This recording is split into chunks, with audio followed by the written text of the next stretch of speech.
Halo pecinta film zombie, gimana kabarnya? Semoga kita semua dalam keadaan sehat.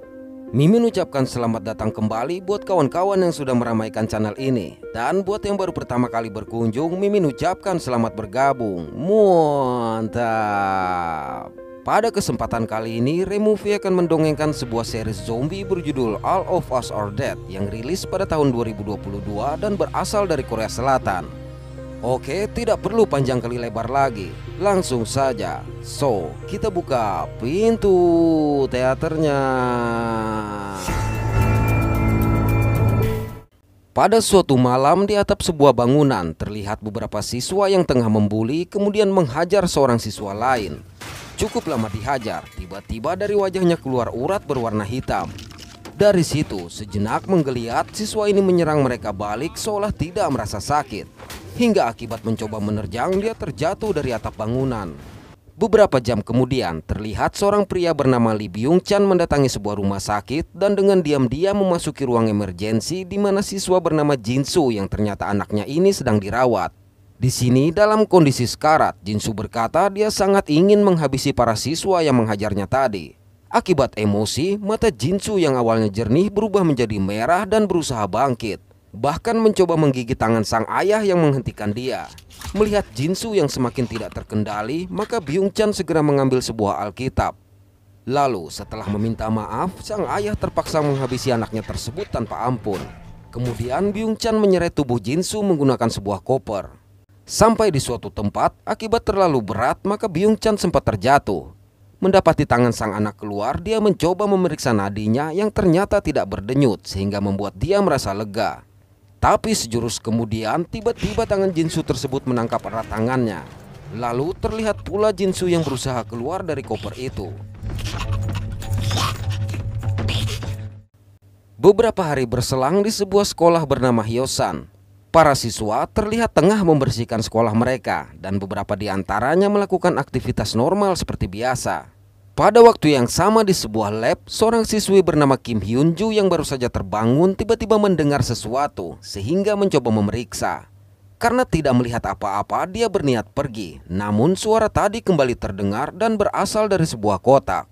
Akibat rasa penasaran, maka Hyun-ju membuka kotak yang ternyata berisi seekor tikus putih ini. Mendapati hewan lucu tersebut, dia mencoba memasukkan jarinya. Tapi tanpa diduga, tikus itu langsung menggigit. Bersama dengan itu, tikus tersebut tiba-tiba berontak seolah berusaha menyerang dia. Sesaat kemudian, Byung-chan yang merupakan guru di situ datang. Oleh karenanya, Hyun-ju memohon izin untuk pergi. Tapi melihat bekas darah di lantai, dengan cepat Byung-chan menarik dia kembali ke dalam. Di halaman sekolah, seorang siswa bernama Han Kyung-soo mengajak siswa lain bernama Lee Chung-san untuk makan di restoran mereka yang baru saja dibuka. Namun Chung-san menolak dengan alasan restoran tersebut belum dibuka. Tapi tiba-tiba dua orang siswi bernama Nam Onzo dan Yoon Yisak datang mengatakan bahwa ibu Chung-san mengundang mereka untuk makan di restoran. Alhasil Chung-san tidak dapat mengelak lagi. Singkat waktu pada malam hari, mereka pun menikmati makanan yang disajikan oleh ibu Chung-san. Di sini Yisak membuka obrolan dengan membicarakan rumor mengenai Pak Lee Byung-chan. Jadi menurut siswa lain, guru sains mereka tersebut berbau seperti mayat busuk. Onzo menambahkan, Byung-chan tidak masuk beberapa hari setelah Jinsu menghilang. Dan ketika masuk, seorang siswi bernama Lee Na-yun mencium bau mayat busuk dari tubuh sang guru yang tingkahnya berubah tersebut. Onzo juga teringat 1 minggu sebelumnya saat tengah mengajar, Byung-chan tiba-tiba menulis kalimat aneh di papan tulis lalu keluar begitu saja. Namun mereka menanggapi gurunya tersebut hanya seorang jenius yang gila. Selesai makan, mereka buru-buru pergi ke sebuah akademi untuk mengikuti ujian. Tapi di luar, Onzo menghentikan Chung-san untuk bertanya apakah dia terlihat cantik jika rambutnya diurai. Sayang, setelah serius memandang, Chung-san justru memintanya menyingkir. Alhasil, Onzo pun menendang bokong Chung-san. Beralih ke sekolah, Hyun-ju yang ternyata disekap oleh Byung-chan akhirnya siuman dalam kondisi yang lemah. Namun penjaga sekolah yang berpatroli tidak melihat keberadaannya. Keesokan hari, Chung-san datang menjemput Onzo yang merupakan tetangganya ini. Sebelum berangkat, Chung-san dan Onzo bermain gunting batu kertas untuk menentukan siapa yang membawakan tas mereka ke sekolah. Merasa dirinya kalah, Onzo langsung buru-buru pergi meninggalkan Chung-san. Namun begitu sampai di bawah, ternyata Chung-san yang terengah-engah sudah menunggu dan menyerahkan tas miliknya kepada Onzo. Singkat waktu di depan sekolah, terlihat para siswa yang berlomba-lomba memasuki gerbang lantaran sudah hampir ditutup. Sialnya, Onzo terlambat 1 detik dari Chungsan yang hanya tersenyum meninggalkan dia. Di tempat lain, seorang siswa bernama Lee Soo-hyuk melihat sekelompok siswa membawa 2 orang siswa lain ke gedung SMA yang sedang dibangun. Di sana, kelompok yang menghajar Jinsu ini membawa keduanya akibat dianggap telah menuduh mereka menghilangkan Jinsu. Parahnya, mereka bahkan melucuti seragam siswi yang bernama Min Eun-ji, di mana rekan yang bernama Kim Chol-soo dipaksa untuk merekam. Sesaat kemudian, Soo-hyuk datang meminta mereka berhenti. Namun ketika dia mengajak keduanya keluar, tiba-tiba mereka mengancam akan menyebarkan rekaman tadi ke Facebook. Mendengar itu, Eun-ji memutuskan kembali sehingga terpaksa Chol-soo mengikuti. Sedangkan Soo-hyuk akhirnya tidak dapat berbuat apa-apa lagi. Sekembalinya ke sekolah, Onzo yang melihat Soo-hyuk langsung menghentikan dan meminta dia datang ke atap sekolah setelah makan siang tanpa memberikan penjelasan apa-apa. Tiba di kelas, dengan kesal Onzo melemparkan tas milik Chungsan dan hanya bisa memandangi Soo-hyuk yang mengobrol dengan Chungsan dan yang lain. Sesaat kemudian, guru mereka yang bernama Park Sun-hwa datang. Di sini Sun-hwa bertanya adakah di antara mereka yang mengetahui keberadaan Hyun-ju.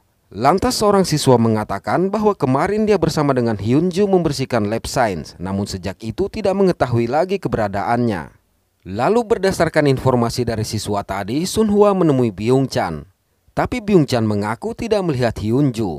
Bersamaan dengan itu, terdengar suara benda terjatuh dari dalam lab, namun Byung-chan mengatakan bahwa itu hanya seekor hamster. Sekepergian Sun-hwa, Byung-chan membuat sebuah rekaman. Di sini dia mengatakan bahwa seorang siswi telah digigit oleh seekor hamster lab dan telah dibius menggunakan benzodiazepin. Tapi menurutnya hal itu hanya untuk memperlambat infeksi selama beberapa jam saja.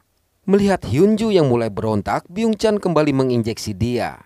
Ketika Byung-chan tengah mengajar mengenai virus, Eun-ji kembali diganggu sehingga membuat siswa lain tertawa. Tapi Byung-chan tetap tenang melanjutkan pembelajarannya. Di sini dia menjelaskan bahwa virus dianggap sebagai makhluk hidup mandiri karena menurutnya makhluk hidup dikatakan mandiri tidak tergantung pada metabolismenya melainkan naluri untuk bertahan hidup. Dia bahkan menyimpulkan bahwa buku pelajaran yang mengatakan virus bukan makhluk mandiri adalah salah. Bersama dengan itu, dari tempatnya disekap, Hyun-ju berontak dan berhasil melepaskan diri.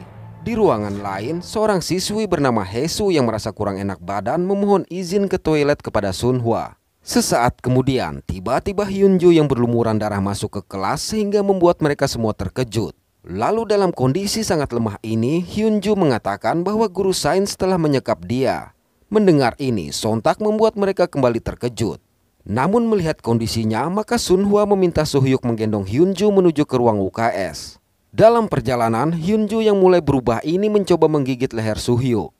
Di ruang UKS, Hae-soo yang ternyata juga ke sana untuk berobat langsung diabaikan akibat kedatangan mereka. Saat diperiksa, suhu tubuh Hyun-ju sangat dingin sehingga harus memanggil ambulans. Dan merasa diabaikan, Hae-soo memutuskan pergi. Lalu akibat diselimuti, Hyun-ju masih bisa berkata merasa sangat kepanasan dan kembali memberitahu bahwa guru sains telah menyuntikkan dia dengan cairan aneh. Tapi bersamaan dengan itu, Hyun-ju berontak dan mencoba menggigit mereka. Alhasil perawat UKS terpaksa memberikan dia obat bius. Di kelas, para siswa sibuk membicarakan keanehan Hyun-ju. Nayun yang merasa curiga dengan Byung-chan berasumsi bahwa Byung-chan memang sengaja mengincar para siswa yang membuli anaknya termasuk Hyun-ju. Sesaat kemudian Yisak kembali ke kelas dan mengatakan bahwa Hyun-ju telah menggigit Onzo. Dan dari tubuhnya mengeluarkan aroma mayat busuk seperti guru sains mereka.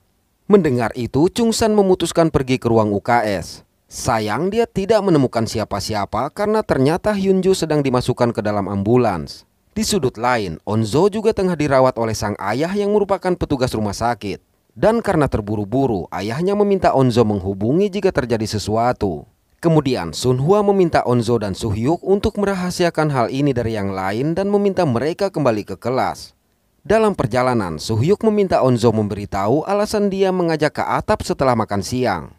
Oleh karena itu, terpaksa Onzo menyerahkan papan namanya yang berarti dia ingin berpacaran dengan Soo-hyuk. Sayang, Soo-hyuk mengira Onzo telah berpacaran dengan Chungsan. Dan baru saja Onzo menjelaskan bahwa dia dan Chungsan adalah teman sejak kecil karena bertetangga, tiba-tiba Chungsan dengan panik datang menanyakan kondisinya. Alhasil dengan kecewa Onzo pergi. Sepeninggalan Onzo, Soo-hyuk bertanya mengenai hubungan mereka berdua. Namun dengan bercanda Chungsan mengatakan seandainya dunia kiamat dan hanya tersisa dia, Onzo serta zombie, maka dia akan lebih memilih zombie. Pada waktu yang sama, Byung-chan yang kembali ke lab begitu terperanjat mendapati Hyunju sudah tidak ada. Sesaat kemudian Sunhwa dan seorang guru datang mengatakan Hyunju dibawa ke rumah sakit dan meminta dia memberikan penjelasan. Lalu di ruang kepala sekolah Byung-chan berkata Hyunju harus dikarantina. Namun sang kepala sekolah mengatakan sekolah mereka sudah cukup kacau akibat masalah sang anak. Mendengarnya, Byung-chan menegaskan bahwa Jinsu adalah korban dan kepala sekolah sendiri yang memaksa dia untuk menutupi masalah tersebut. Alhasil, sang kepala sekolah berkata seharusnya mereka memberitahukan dia terlebih dahulu sebelum memanggil ambulans dan polisi. Melihat mereka berdebat, Byung-chan menggunakan kesempatan itu untuk pergi. Sayang, polisi sudah datang dan langsung mengeluarkan borgol begitu melihat Byung-chan. Di ruang UKS, perawat UKS yang merasa lemah teringat dia sempat tergigit ketika menyuntik Hyunju. Saat diperhatikan, terlihat urat hitam yang bermunculan di sekitar luka gigitan tersebut. Sesaat kemudian, dia mengalami kejang-kejang dan akhirnya tumbang. Sementara itu, jam istirahat pun tiba di mana para siswa berkumpul di kantin untuk makan siang. Di sini Yisak yang mengira Onzo terus memandangi Chungsan mencoba menegur, bahkan menuduh dia telah tidur dengan Chungsan. Oleh karenanya terpaksa Onzo mengaku telah mengajak Suhyuk berpacaran. Mendengar itu sontak Yisak berteriak sehingga mengejutkan sisi ruangan. Selang beberapa waktu setelah makan siang, ternyata Suhyuk menemui siswi bernama Namra untuk mengajak dia menjenguk Hyunju sepulang sekolah. Dengan alasan Namra adalah seorang ketua kelas. Namun ternyata Namra mengatakan dia menjadi ketua kelas hanyalah karena orang tuanya yang memberikan sumbangan, jadi tidak ada kewajiban baginya untuk berlaku sebagai ketua kelas. Pada waktu yang sama, siswa pembuli dan rekannya yang melihat perawat UKS berdiri sambil bergoyang-goyang mencoba merekam. Namun dengan tiba-tiba sang perawat berhamburan keluar hingga membentur dinding. Awalnya dia hanya merekam ketika rekannya diserang, tapi melihat sang perawat yang benar-benar menggigit, maka dia pun berusaha menolong. Sayang, perawat yang sudah menjadi zombie ini langsung mengejar dia. Sementara rekan yang tergigit ini dengan cepat berubah menjadi zombie dan menyerang siswa yang lain. Sedangkan di atap sekolah, Enji yang sudah merasa malu berniat mengakhiri hidupnya. Tapi Cholsu datang mencoba menghentikan dia. Sayang, kendati mengetahui Cholsu yang menyukai dia, tetap tidak mengurangi niat Enji untuk bunuh diri. Namun bersamaan dengan itu, terlihat siswa lain yang berhamburan terjun dari jendela. Di gedung sekolah, mendapati Namra yang masih asik membaca buku, maka dengan cepat Suhyuk menariknya kabur dari serangan zombie. Di kantin, saat Chungsan mengantarkan bekas makannya, Yisak berniat meminta Chungsan untuk menanyakan perasaan Suhyuk kepada Onzo. Tapi langsung dihentikan oleh Onzo. Namun karena penasaran, Chungsan kembali bertanya. Alhasil Onzo mengaku telah mengungkapkan perasaannya kepada Suhyuk dan meminta Chungsan bertanya mengenai perasaan Suhyuk. Sayang, sejenak terdiam, Chungsan menolak dengan alasan tidak dekat dengan Suhyuk. Dan jawaban ini tentu saja membuat Onzo kecewa. Tapi begitu Onzo akan keluar, secara mengejutkan para siswa berhamburan masuk bahkan sampai memecahkan kaca. Dalam kekacauan ini, mereka melihat beberapa siswa berlumuran darah yang mengejar dan menyerang siswa lainnya.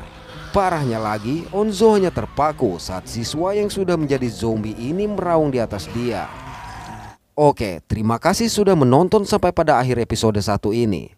Mohon maaf atas ketidaksempurnaan dari kami. Semoga terhibur, sehat selalu, dan sampai ketemu pada episode berikutnya. Mantap.